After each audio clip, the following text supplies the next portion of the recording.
Dia akan diberikan rezeki oleh Allah dengan jalan yang tidak disangka-sangka. Rezekinya datang dengan cara yang tidak disangka-sangka. Gajinya mungkin kecil, tapi penghasilannya gede. Kan itu yang penting. Gaji dan penghasilan kan lain tuh. Boleh jadi gaji kecil, asal penghasilan gede, kan nikmat hidup itu. Nah, penghasilan ini ada yang bisa kita perkirakan. Bisa kita perkirakan. Misalnya gaji itu tadi. Kalau saya kerja, gaji saya begini. Ada rezeki yang masuk min haitsu la yahtasib. Tidak kita sangka-sangka. Tidak kita duga-duga. Tahu-tahu ada saja rezeki.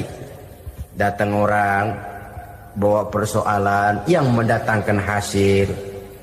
Sebab rezeki, jodoh, maut memang seperti bayangan. Kita uber-uber dia lari, kita diem dia diem. Kan gemesin itu. Bayang-bayang itu begitu. Kita kejar, dia lari. Rezeki juga begitu.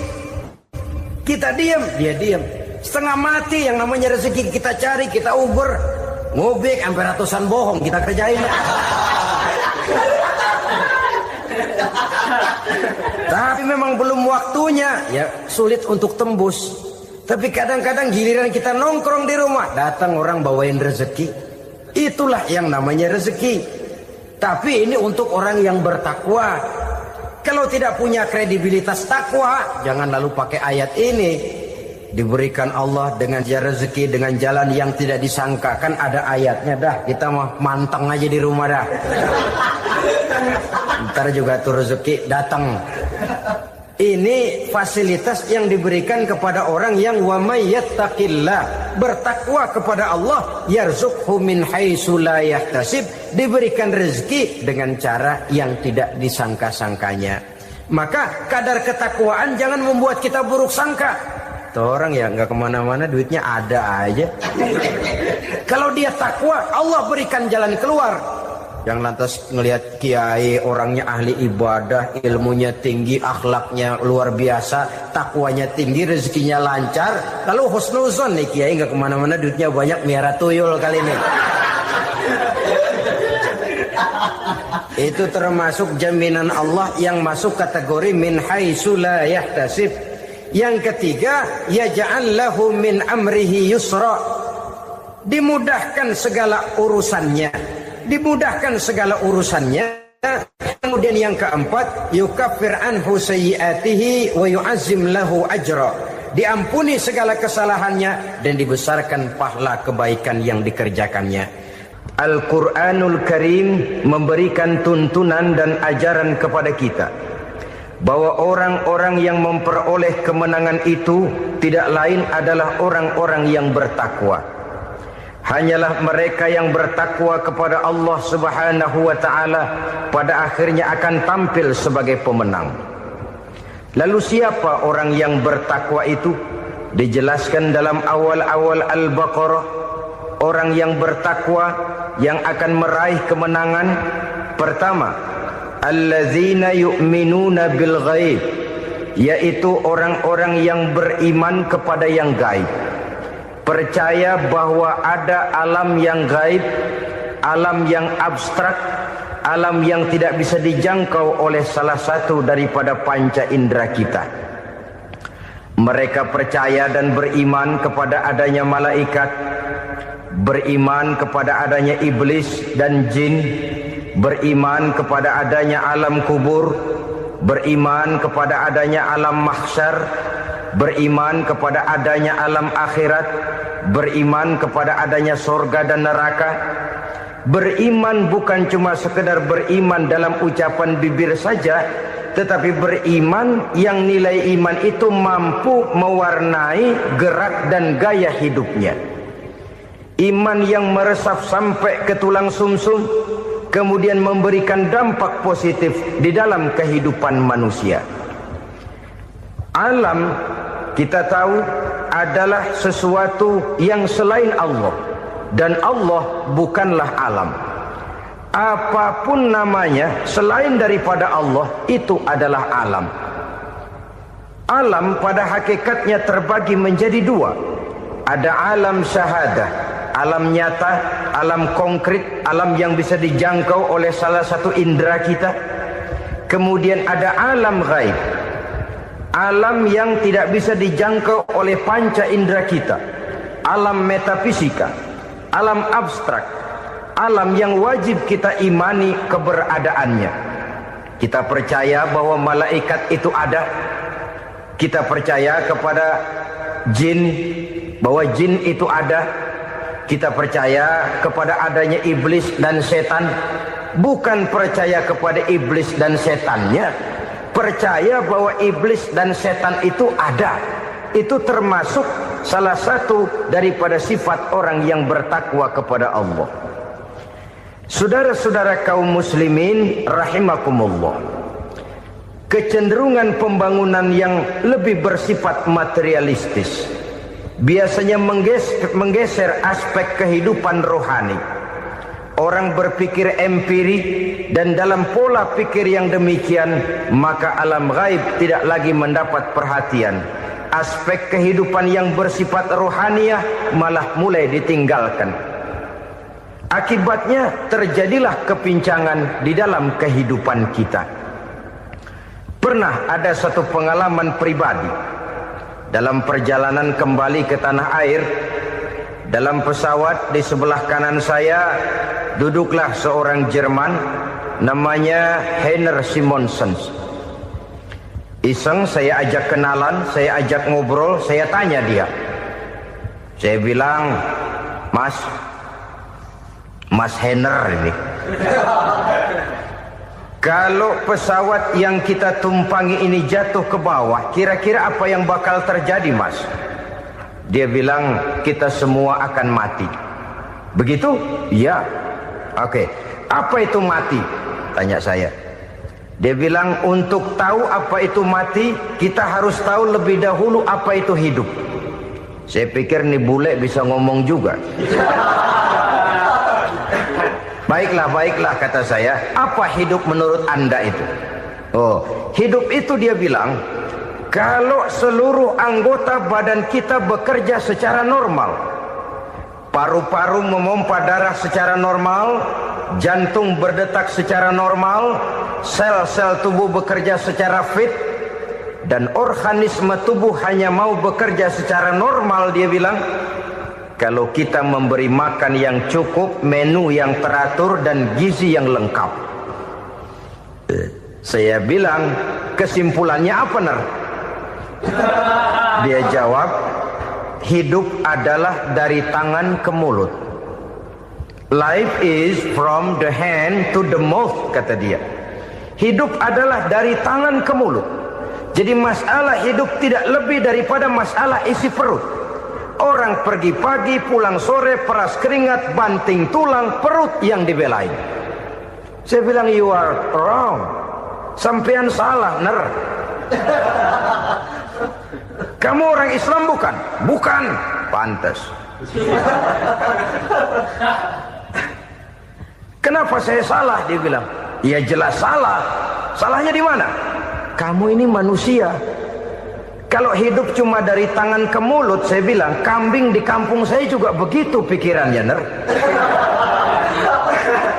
Itu kambing di kampung saya, asal perutnya kenyang, sudah hidup dia. Perkara besok bagaimana, lusa prospeknya macam mana, bulan depan ada apa, kambing nggak pernah mikir. Di kampung saya kambing juga pikirannya begitu. Kamu Kristen ya? Tadinya. Loh kok tadinya, lalu apa sekarang kamu ini? Dia bilang, sekarang saya netral. Saya tidak beragama, tapi saya percaya kepada Tuhan sebagai pencipta alam. Saya ingat benar dia bilang, I haven't any religious, but I believe to God as the creator of the world. Kenapa bisa netral begitu, Ner? Habis saya bingung katanya. Islam bilang Islam baik, Kristen bilang Kristen baik, Hindu Buddha bilang Hindu Buddha baik, semua agama baik. Saya netral sekalian, nggak beragama. Yang penting saya percaya kepada Tuhan. Saya bilang, Ner, kamu ini kayak orang mau beli celana, lalu bingung yang satu bilang Levi's bagus, yang satu bilang Blue Jean hebat, yang satu bilang Wool England hebat. Celana ini hebat, celana itu bagus, celana ini hebat. Semua celana bagus, kamu bingung. Akhirnya netral, tidak pakai celana. Itu juga salah. Saya pikir-pikir, kemudian saya melihat bahwa dua pola berpikir Henner ini nampaknya sudah mulai menggejala di lingkungan masyarakat bangsa kita. Disadari atau tidak, secara jujur kita harus berkata, dua pola pemikiran Henner ini mulai berkembang di tengah masyarakat bangsa kita. Pertama, pola pikir materialisme. Hidup adalah dari tangan ke mulut. Masalah hidup tidak lebih masalah isi perut. Itu yang perlu dibela, dan disitulah arti kehidupan. Pergi pagi, pulang sore, peras keringat, banting tulang untuk mempertahankan perut. Kalau sudah kemari cara orang berpikir, maka buat apa percaya kepada yang gaib? Untuk apa sholat? Untuk apa puasa? Untuk apa zakat? Untuk apa menghadiri majelis taklim? Tanpa kepercayaan kepada yang gaib, hidup berjalan menurut alur empiris dan materialis. Kalau sudah ke sana cara orang berpikir, biasanya orang lalu cenderung menghalalkan segala cara. Hanyalah orang yang percaya bahwa akhirat ada. Hanyalah orang yang percaya bahwa alam kubur itu ada. Hanyalah orang yang percaya bahwa malaikat itu ada, hidupnya akan lebih terarah dan terkendali. Karena kepercayaan kepada yang gaib, yang merupakan fase daripada kehidupan setelah hidup yang sekarang ini, mewarnai gerak pribadi seseorang di dalam dia melakukan kegiatan hidupnya. Pola berpikir materialisme, disadari atau tidak, mulai menggejala di lingkungan masyarakat bangsa kita. Hidup tidak lebih dari urusan tangan ke mulut, mulut ke tangan, tangan ke mulut. Asal perut sudah kenyang, hiduplah sudah. Perkara bagaimana prospek hari yang akan datang, bagaimana akhirat, tidak jadi persoalan. Ini yang oleh Nabi diperingatkan, ad-dunya sijnul mu'min wa jannatul kafir. Dunia adalah penjara bagi orang beriman dan surga bagi orang kafir. Dulu di zaman Belanda hadis ini pernah disalah tafsirkan, disalah artikan, digunakan sebagai senjata untuk mengkebiri dan membuat impoten umat Islam. Sudahlah umat Islam gak usah macam-macam, kata Belanda. Dunia ini kan penjara buat orang Islam, surga buat orang kafir. Di penjara jangan bertingkah.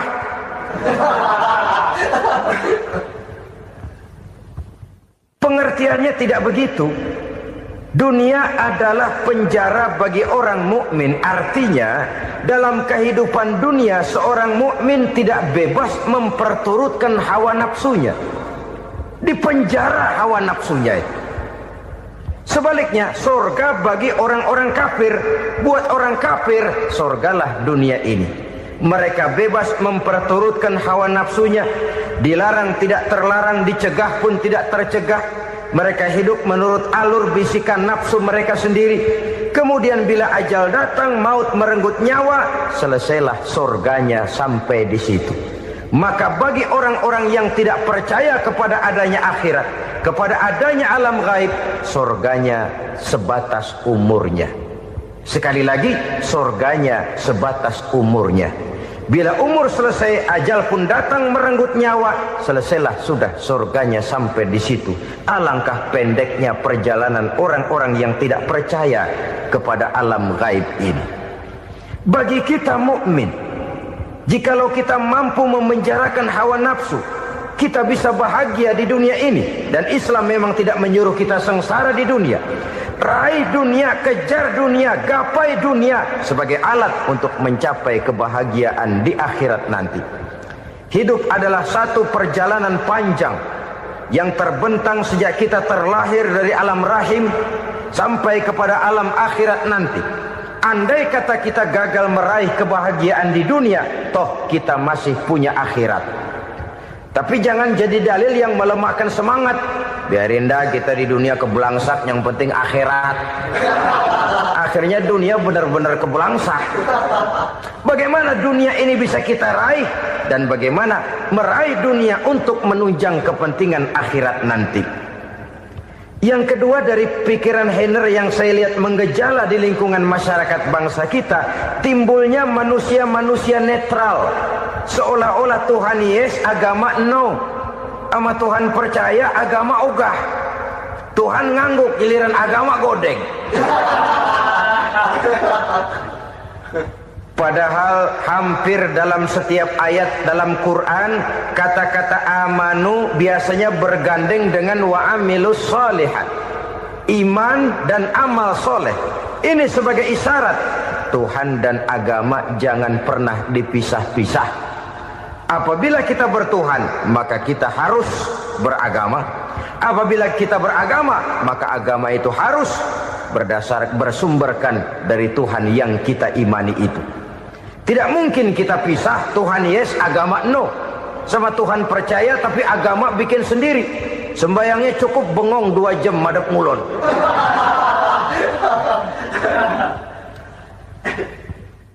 Saudara-saudara kaum muslimin rahimakumullah. Jadi dengan demikian, agama yang kita akui merupakan unsur mutlak di dalam pembangunan sekarang ini, merupakan bagian dari kehidupan yang menuntun kita bahwa di balik alam nyata ini, di balik alam syahadah ini ada alam ghaib.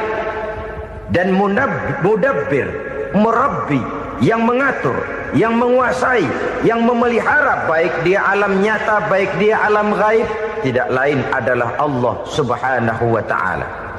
Di sana ada satu super power, satu maha kekuatan yang kita perlu bersandar kepadanya. Sebagai makhluk nyata yang hidup di alam nyata, berbuatlah secara nyata sebagaimana harusnya kita berbuat. Karena Islam jelas bukan agamanya orang pemalas. Islam jelas bukan agamanya orang yang mengajarkan setelah selesai sholat boleh duduk, nggelenggem ayam-ayam, ndelohom, menghitung bintang di langit sambil menunggu keajaiban. Tidak. Islam adalah agama yang mengajarkan apabila sholat sudah selesai kamu kerjakan, bertebaranlah di permukaan bumi, cari karunia Tuhanmu. Jangan hidup berpangku tangan menunggu keajaiban. Karena hidup bukan undian. Jangan berharap untung besar tanpa mau peras keringat.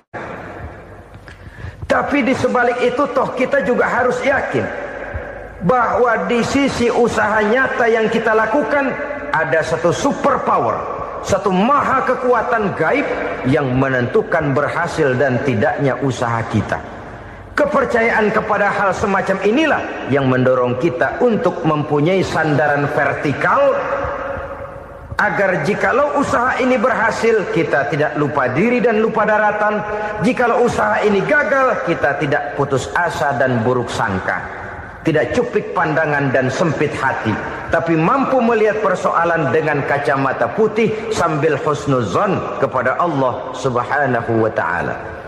Kita percaya malaikat itu ada.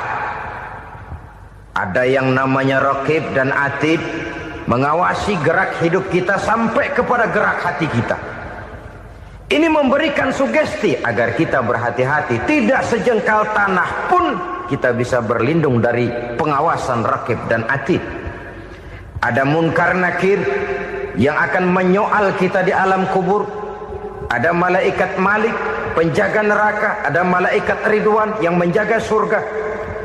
Kita percaya kepada adanya jin. Kita percaya kepada adanya setan, iblis. Percaya kepada adanya, bukan mempercayai si setan, si iblis lalu menjadikannya sebagai teman. Tidak. Percaya bahwa mereka itu ada dan merupakan makhluk Allah yang gaib, yang diciptakan Allah Azza wa Jalla. Kepercayaan kepada alam gaib memberikan motivasi terhadap gerak lahir manusia, sehingga dengan motivasi kepercayaan kepada yang gaib, gerak lahir jadi lebih terarah, jadi lebih terpelihara. Pernah seseorang bertanya, "Pak, apakah adanya akhirat bisa dibuktikan secara ilmiah?" Saya bilang tidak bisa, tidak bisa. Kenapa? Karena yang berangkat nggak pernah pulang kemari lagi. Kalau dia pulang kemari bisa kita tanya bagaimana enak di sono. Cuma secara moral saya katakan, lebih beruntung orang yang percaya kepada akhirat daripada yang tidak. Sekarang saudara percaya akhirat ada, lalu saudara baik-baik di dunia, sholat, puasa, zakat, menolong orang lain, menebarkan kebajikan. Saudara mati, andai kata akhirat tidak ada, toh dalam hidup saudara sudah berbuat baik, paling tidak nama saudara akan dikenang sebagai orang baik. Sebaliknya, saudara percaya, kata saya, bahwa akhirat tidak ada, lalu hidup semau-maunya, tenggelam dalam maksiat dan munkarat, menentang Allah, tidak mau ruku dan sujud. Lalu saudara mati, kemudian akhirat ada, ayo mau apa? Bekal tidak punya. Jadi secara moral lebih beruntung orang yang percaya kepada adanya akhirat daripada yang tidak percaya. Dan itu alam gaib yang tidak bisa dibuktikan secara eksak. Jangankan untuk membuktikan seperti itu, dalam kehidupan sehari-hari saja yang kita rasakan tidak selalu berbentuk toh. Angin, bagaimana sih bentuknya angin? Kita tidak tahu. Merah, buktinya kalau dikerok merah. Yang merah itu kulit, yang kulit kita bukan anginnya. Sakit, rasa sakit itu ada, tapi bagaimana bentuk sakit? Kita nggak pernah tahu. Kalau kita makan cabai pedas, bagaimana bentuk pedas itu tidak ada, tapi rasa ada. Bentuk pedas hijau, cabainya bukan pedasnya. Tidak semua yang kita rasakan bisa kita gambarkan dalam bentuk yang konkret. Oleh karena itu, sekali lagi bahwa kepercayaan kepada alam yang gaib mampu memberikan satu sugesti yang menata kehidupan seseorang lebih lurus, lebih terarah, dan lebih terkendali. Maka wajar kalau kepercayaan kepada yang gaib mengantarkan seseorang untuk meraih kemenangan. Kenapa? Dia percaya kepada yang gaib, bahwa akhirat ada, bahwa alam kubur ada, bahwa pertanggungan jawab itu ada. Maka dia lalu tidak hidup saenae udele dewe gitu loh. Tidak hidup menurut seleranya sendiri, terarah, teratur. Ini cirinya yang pertama. Orang bertakwa yang akan meraih kemenangan, mereka beriman, mereka percaya kepada yang gaib. Bahkan hal-hal konkret saja selalu berangkat dari yang gaib. Saudara-saudara, para remaja, para pemuda sekarang ini tidak pernah tahu toh siapa yang akan jadi teman hidup saudara. Kita bisa saja ngerancang, mentargetkan, tapi toh akhirnya yang namanya jodoh bukan kekuasaan kita. Rezeki di luar kemampuan kita. Begitu juga ajal. Maut, jodoh, ajal adalah contoh-contoh konkret bahwa pada akhirnya yang gaiblah yang menentukan. Bertahun-tahun ngelancong, emang jodoh seret, nggak jadi.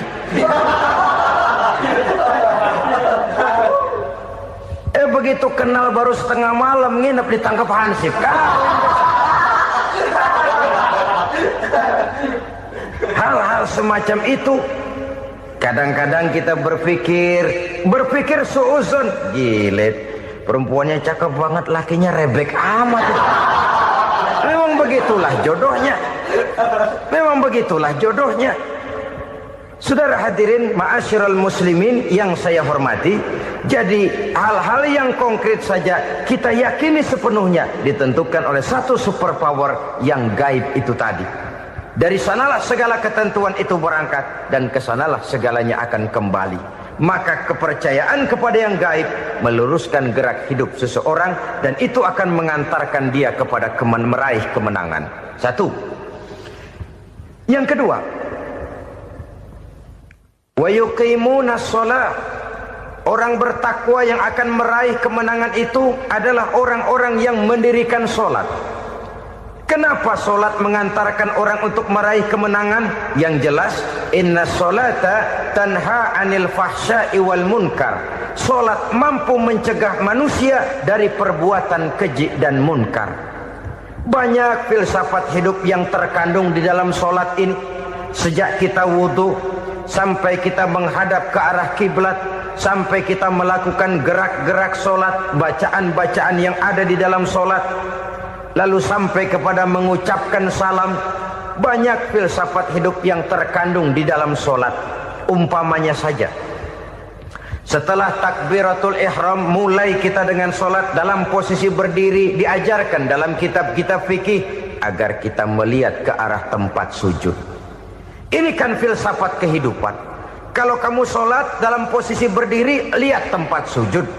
Jangan solat mata jelalatan, sebab nanti bisa mengurangi kekhusyuan. Jadi wajar kalau ia dikatakan bahwa yang paling afdol adalah soft yang di depan. Kenapa? Secara harfiah pengertiannya akan lebih mengundang kekhusyuan. Kenapa? Kalau kita di soft paling depan, di masjid umpamanya paling banter kita lihat tembok. Tapi kalau kita soft di tengah atau di belakang, orang-orang di depan kita pun akan kelihatan. Yang bajunya loreng, yang bajunya genggang, yang bajunya macam-macam. Kita lihat, kadang-kadang kita pikirin, ada yang bajunya bolong. Kita sholat tapi dalam hati, nih orang bajunya robek, ya nggak tahu apa. Ada saja hal-hal yang mengusik kekhusyuan kita. Oleh sebab itu diajarkan dalam posisi berdiri, lihat, arahkan pandangan matamu kepada tempat sujud. Ini kan filsafat kehidupan. Maksudnya apa? Kalau lagi diri, lihat dong tempat sujud. Kalau udah di atas, ingat dong sama yang bawah. Kalau sudah tinggi, ingat dong dari mana kamu berangkat. Kalau sudah berkuasa, bantu dong yang lemah. Kalau sudah kaya, santuni dong yang miskin. Kalau sudah alim, bimbing dong yang awam. Ini filsafat kehidupan. Dalam posisi berdiri, kau lihat tempat sujud. Ini akan melahirkan kepekaan sosial, di mana seseorang mau tahu kepada orang lainnya. Bagaimanapun kaya kita, tinggi pangkat dan jabatan kita, jikalau hidup hanya untuk kepentingan perut sendiri saja, rasanya belum membawa manfaat di dalam kehidupan kita. Tapi efek yang tertinggi sesungguhnya, solat mencegah manusia dari perbuatan keji dan munkar. Perbuatan keji dan munkar, walaupun kelihatannya mendatangkan uang, membawa keuntungan, tapi itu keuntungan semu, keuntungan sementara. Dengan menipu orang lain kita bisa dapat untung, tapi tidak membawa berkah. Dan itu adalah kerugian besar dalam kehidupan kita. Maka untuk meraih kemenangan, harus dimulai dengan membentuk kepribadian yang tegar, memiliki sandaran vertikal yang langsung kepada Allah Subhanahu wa ta'ala. Dan itu hanya bisa kita tempuh melalui jalur ibadah formal yang sudah ditentukan Allah, yakni solat yang 5 waktu. Untuk memperkuat itu, ada solat-solat sunnah, rawatib, nawafil, sebagai terminal-terminal kontrol cadangan untuk memelihara stabilitas temperatur batin di dalam kita berhubungan dengan zat yang maha gaib, yaitu Allah Subhanahu wa ta'ala. Orang sering bertanya, Pak, itu tetangga saya nggak sholat, duitnya nggak habis-habis, Pak. Nggak sholat tapi mobilnya tambah terus. Nggak sholat tapi usahanya makin maju. Tapi di sisi lain ada orang yang rajin sholat, rezekinya butak bener.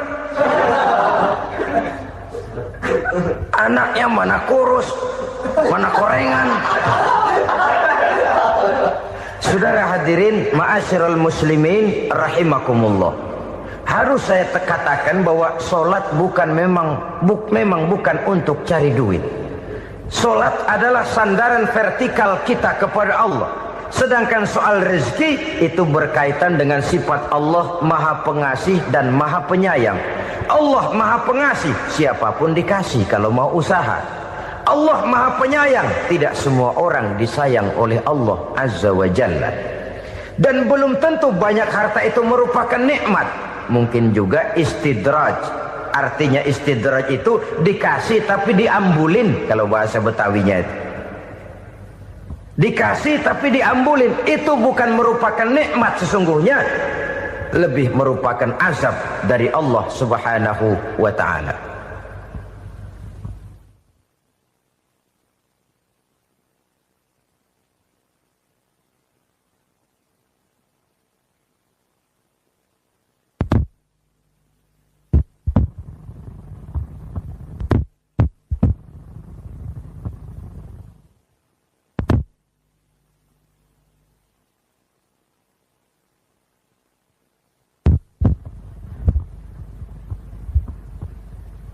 agama, mempunyai sistem sholat.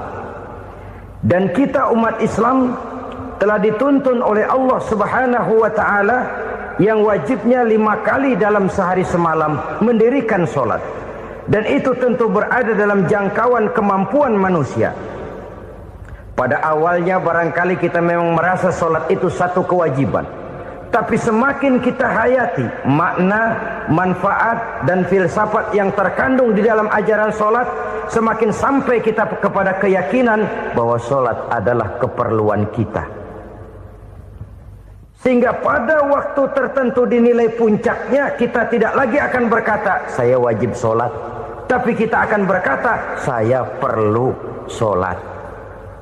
Kalau kita sudah merasakan itu adalah keperluan kita, nah di sanalah kita baru akan merasakan ruginya kalau hal itu tidak kita laksanakan. Sepanjang kita masih berkata, saya wajib sholat, kita akan lebih merasakan dia sebagai beban ketimbang sebagai keperluan. Yang jelas Allah tidak memerlukan ibadah yang kita laksanakan ini. Dengan kata lain, andai kata satu dunia penuh ini orang tidak ada yang sholat satu pun, Allah tidak akan turun dari jabatan Tuhan. Jangan lalu berpikir kalau kita ngambek se-RW kagak sembahyang Tuhan tekor kali ini ya. Tentu tidak. Itu perlunya kita, bukan perlunya Allah. Dan pada induknya kita akan berkata, saya perlu agama. Kalau secara induk kita sudah memerlukan agama, maka konsep-konsep yang ada di dalam ajaran agama itu pun adalah juga merupakan keperluan kita. Baik dia bernama sholat, baik dia bernama puasa, baik dia bernama zakat, baik dia bernama haji, seluruhnya adalah keperluan kita. Dan sesuatu yang kita perlukan apabila tidak kita laksanakan akan melahirkan kerugian di dalam kehidupan. Jangan heran kalau kita membaca riwayat perjalanan hidup para salafus soleh, orang-orang soleh. Ada yang tahajud sampai 100 rakaat, ada yang sholat malam kakinya sampai bengkak. Kita sekalinya bengkak biri-biri. Ada yang sholat membaca surah dalam Al-Quran sampai khotam Quran. Kok mau? Mereka sudah merasakan itu keperluan. Itu saja soalnya. Satu saat pun jikalau kita merasa bahwa itu keperluan saya, kita pun akan melaksanakan seperti itu. Keperluan saya dalam kehidupan. Inilah yang kedua. Yang ketiga, orang bertakwa yang akan meraih kemenangan itu, wa mimma razaqnahum yunfikun. Mereka membelanjakan sebagian daripada rezeki yang diberikan Allah kepada mereka. Mereka infakkan di jalan Allah. Ada satu dialog menarik. Satu hari seorang anak muda bertemu dengan seorang kakek-kakek yang sudah dikenalnya baik. Bertanyalah anak muda ini, "Kek, umur kakek berapa tahun?" 15 tahun, kata si kakek. Anak kakek berapa orang? 1. Harta kakek berapa banyak? 15 juta. Si anak muda ini bengong. Lalu protes, "Kok kakek bohongin saya?" "Kenapa?" "Saya tahu umur kakek 70 tahun. Kenapa ngaku 15? Saya tahu anak kakek 5. Kenapa bilang 1? Saya tahu kakek miliuner, miliaran uang kakek. Kenapa ngaku cuma 15 juta? Begini, kata si kakek tadi. Benar, umur saya 70 tahun. Tapi dari umur yang 70 tahun itu baru 15 tahun terakhir ini saya merasakan ibadah kepada Allah. Meninggalkan maksiat, jauh dari segala macam munkarat. Maka yang 15 tahun inilah yang benar-benar saya rasakan sebagai umur saya. Benar anak saya 5, tapi yang 4 susah diatur. Cuman 1 rasanya nih yang bakal jadi si buah hati belahan jantung pelanjut cerita penerus sejarah. Cuma 1 ini yang saya harapkan yang akan jadi anak soleh, yang akan membuat saya menerima pensiunan pahala. Kalau yang 4 apek dah, nggak ada harapan. Yang satu nyekek botol mulu. Oh begitu, iya. Lalu kenapa kakek bilang harta kakek cuma 15 juta padahal saya tahu kakek uangnya miliaran, depositonya banyak? Ya karena 15 juta itulah yang saya ingat yang pernah saya belanjakan di jalan Allah. Saya merasa itulah harta saya yang sebenarnya. Yang miliaran yang saya simpan di bank kelak, kalau satu saat saya mati, akan jadi rebutan di antara anak-anak saya. Iya kalau anak saya soleh kayak yang satu ini. Kalau yang 4 tadi udah tulen dia bakal berantem dah berebut tuh. Jadi 15 juta yang saya belanjakan di jalan Allah inilah yang saya merasakan benar-benar harta saya yang sesungguhnya. Dialog ini patut menjadi bahan renungan kita bersama. Diberikan kita umur 40, 50, 60, 70, 80. Berapa tahun dari umur yang diberikan itu yang jalan mulus, yang kita gunakan untuk melaksanakan ibadah? Banyak harta kita simpan di bank, di lemari, di dompet, di tas. Tapi berapa yang sudah kita depositokan di jalan Allah yang akan menemani kita di hari kita kembali nanti? Maka orang bertakwa yang akan meraih kemenangan, wa mimma razaqnahum yunfikun, mereka membelanjakan sebagian dari rezeki yang diberikan Allah di jalan Allah subhanahu wa ta'ala.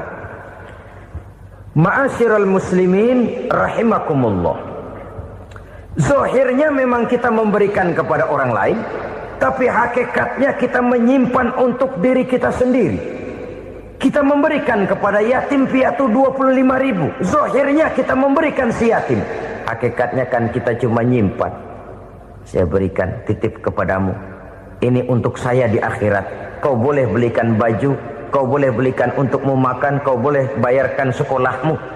Ini untuk saya. Hakikatnya kita nyumbang masjid 1 juta, zahirnya kita berikan kepada panitia masjid, tapi hakikatnya kan cuma titip 1 juta ya untuk saya di alam kubur nanti. Silakan kau boleh belikan semen, ini uang, belikan besi, belikan pasir. Saya cuma sekedar titip untuk kepentingan saya. Hakikatnya kita cuma sekedar menitip. Sebagaimanapun pada hakikatnya, apapun yang kita miliki dalam kehidupan kan cuma sekedar hak guna pakai, bukan hak milik mutlak. Harta kita, rumah kita, kendaraan kita, kebun kita, pabrik kita, hak guna pakai saja. Hak milik mutlak cuma untuk Allah subhanahu wa ta'ala. Saudara-saudara kaum muslimin rahimakumullah, ini yang ketiga. Kemudian yang keempat, orang-orang bertakwa yang akan meraih kemenangan,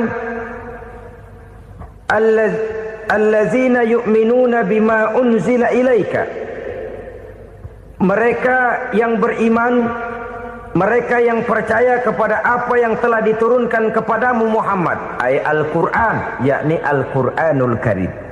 Setelah percaya kepada yang gaib, mendirikan solat, kemudian menginfakkan sebagian dari rezeki yang diberikan Allah, mereka juga lalu percaya kepada yang diturunkan terhadap Nabi, yaitu tidak lain Al-Quranul Karim.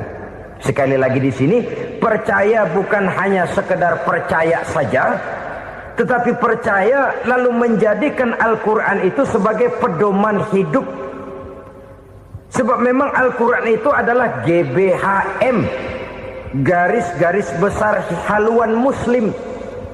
Apa yang harus kita lakukan, apa yang harus tidak kita lakukan, bagaimana mestinya kita bertingkah laku dan berbuat, seluruhnya tercantum di dalam Al-Quranul Karim.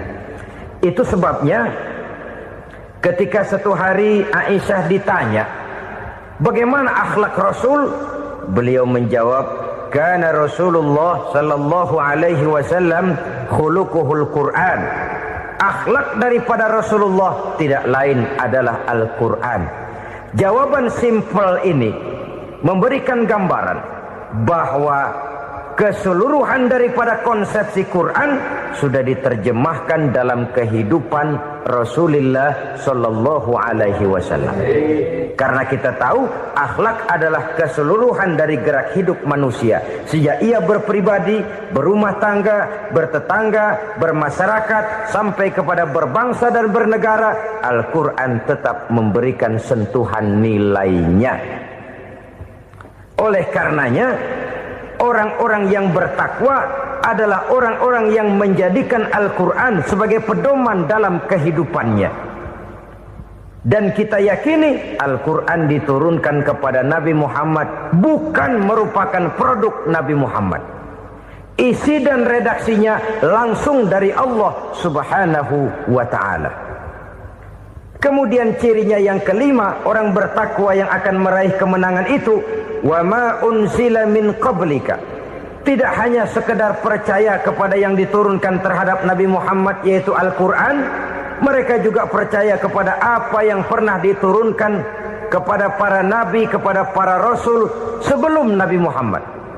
Percaya kepada adanya suhuf, percaya kepada adanya Taurat, percaya kepada adanya Injil, percaya bahwa Allah dahulunya sudah menurunkan Taurat kepada Musa, percaya bahwa Allah sudah menurunkan Injil kepada Isa, percaya Injil ada, Taurat ada, diturunkan Allah untuk Isa dan Musa, tetapi tidak wajib mengamalkannya karena kita sudah diberikan Al-Quranul Karim. Ini yang perlu saya garis bawahi. Kita percaya Allah telah menurunkan Injil dahulu kepada Isa. Kita percaya bahwa Allah telah menurunkan Taurat dahulunya kepada Nabi Musa. Kadang-kadang ini dijadikan dalih, dikacaukan pengertiannya. Quran saja mengajarkan bahwa orang yang bertakwa harus percaya kepada Injil, maka pakailah Injil. Apalagi kalau ayat sebelumnya ditilap, dihapus, dihilangkan, Injilnya yang ditekankan, maka akan terjadilah penekanan yang salah arah. Karena salah arah akhirnya bisa merusak dan menghancurkan akidah. Ketika Rasul suatu saat pernah ditanya orang, "Ya Rasul, bagaimana sikap kita sebagai muslim terhadap Injil yang ada sekarang?" Beliau menjawab, "La tukadzibuhu jami'an wa la tusaddiquhu jami'an." Jangan didustakan seluruhnya, jangan juga dibenarkan semuanya. Artinya, ini sudah merupakan gambaran dari Rasul bahwa dalam Injil yang ada sekarang masih ada ajaran-ajaran tauhid yang dibawa oleh Nabi Isa dan diajarkan kepada umatnya. Tapi juga dalam Injil yang sekarang ini sudah terkena intervensi dan investasi manusiawi. Karena itu Rasul menyimpulkan, la tukadzibuhu jami'an wa la tusaddiquhu jami'an. Jangan didustakan semua, jangan dibenarkan seluruhnya. Kita memang percaya Allah telah menurunkan Injil kepada Nabi Isa dulu, tapi kita tidak wajib mengamalkan Injil. Kita percaya Allah telah menurunkan Taurat kepada Nabi Musa, tapi kita tidak wajib mengamalkan kitab ajaran Taurat. Yang wajib kita percayai dan kita amalkan hanyalah Al-Quranul Karim. Kenapa?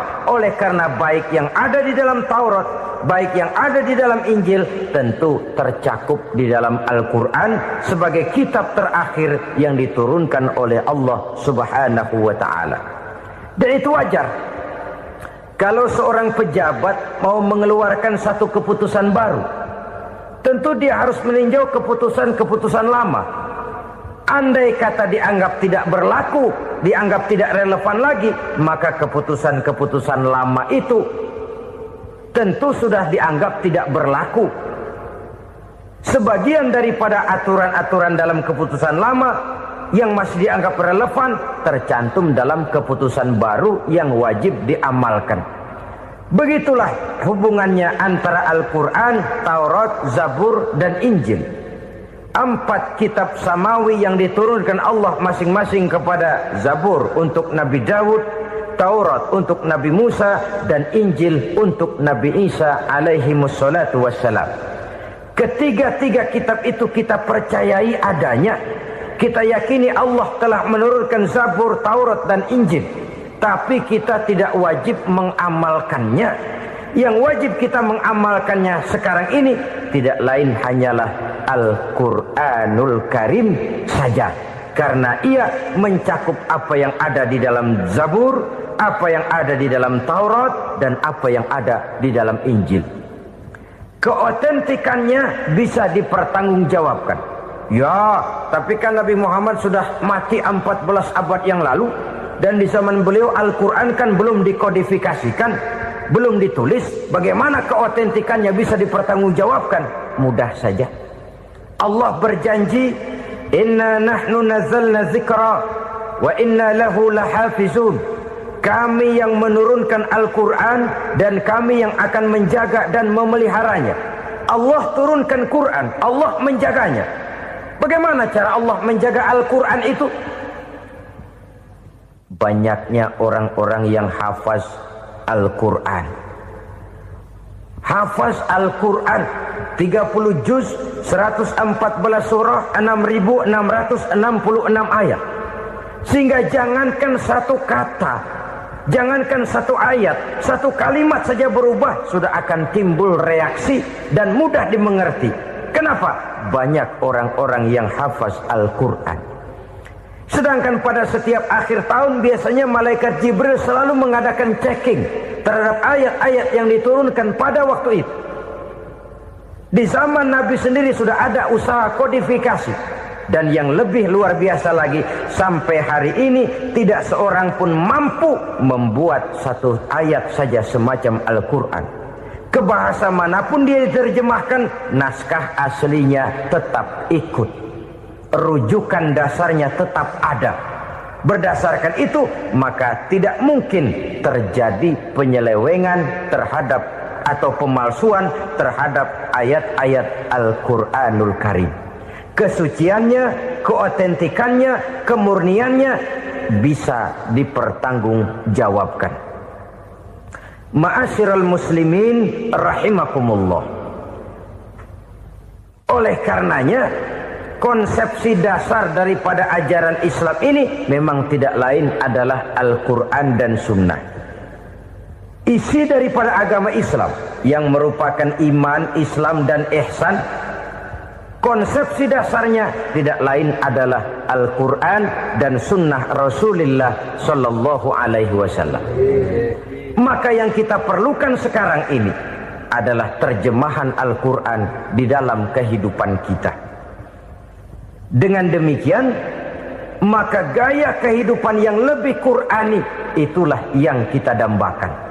Kita perlu memang terjemahan Quran dalam bahasa Inggris, dalam bahasa Belanda, dalam bahasa Jepang. Tapi yang lebih kita perlukan adalah terjemahan Quran di dalam kehidupan kita. Konsekuen, tidak memanipulasi, ringan sama kita jinjing, berat sama kita pikul. Jangan kalau lempengan ayat Quran itu kira-kira enak diamalin, keras teriakan kita. Giliran kira-kira ayat Quran itu mukul kepala kita sendiri, diam kita. Itu ciri yang pernah disindir Allah dalam awal-awal Baqarah juga itu. Ciri beragamanya orang yang munafik. Kullama adha'a lahum masyawfi, kata Allah. Wa iza azlama alaihim qamu. Apabila terang mereka jalan, apabila gelap mereka berhenti. Artinya, kalau kira-kira di Islam nguntungin, rame-rame pada teriak Islam. Tapi ketika diminta untuk berjuang, ketika dituntut untuk berkorban, rame-rame mengundurkan diri. Nasib agama tidak ubahnya seperti daun pisang yang dikait orang di tepi jalan lantaran tak berpayung di ketika hari hujan. Manakala hujan usailah sudah, daun itu pun dicampakkan di tepi jalan, diinjak pula orang nan lalu. Artinya, orang menjadikan agama cuma sebagai lipstick, decoration only, tidak konsekuen. Hanya pada saat-saat kelihatannya Islam membawa keuntungan, rame-rame orang teriak-teriak tentang Islam. Tapi jikalau diminta berjuang, jikalau dituntut untuk berkorban, biasanya rame-rame juga mengundurkan diri. Jangan heran kalau mayoritas hitungan kita, tapi minoritas peranan kita. Kuantitas kita dalam jumlah, tapi dalam kualitas kita lebih sering jadi penonton daripada jadi pemain. Padahal itu sangat tidak boleh terjadi. Umat Islam di Indonesia harus bangkit. Umat Islam di Indonesia harus sadar akan keberadaannya. Tidak boleh hanya jadi penonton berpangku tangan. Karena memang agama kita juga mengajarkan untuk konsekuen di dalam menjabarkan ajaran-ajaran daripada agama kita. Kita sering jatuh menjadi umat yang lemah oleh karena kita ini tidak pandai menggalang kebersamaan yang diakibatkan tidak konsekuennya kita. Diistilahkan bahwa umat Islam di dalam menggalang kebersamaannya itu harus seperti orang main sepak bola. Saudara-saudara kan tahu orang main sepak bola itu. Orang main sepak bola, kalau pertandingan belum dimulai sih silakan saja kumpul di luar lapangan, atur strategi yang baik. Tapi kalau pertandingan sudah dimulai, turun ke lapangan hijau, jangan kumpul terus. Ada sepak bola gotong royong, mundur-mundur rame-rame, depan ke depan kumpul melulu mainnya. Kalah. Orang main sepak bola itu ya harus ada penyerang tengah, harus ada penjaga gawang, harus ada strikernya, harus ada kiri luarnya, kanan dalamnya yang jadi backnya.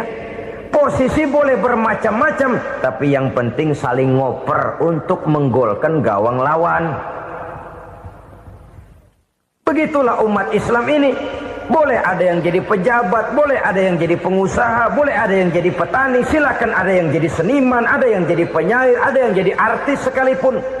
Tapi kalau sudah berhasil menguasai bola, jangan lupa operannya. Operan itu yang langka. Kita ini muslim kadang-kadang kalau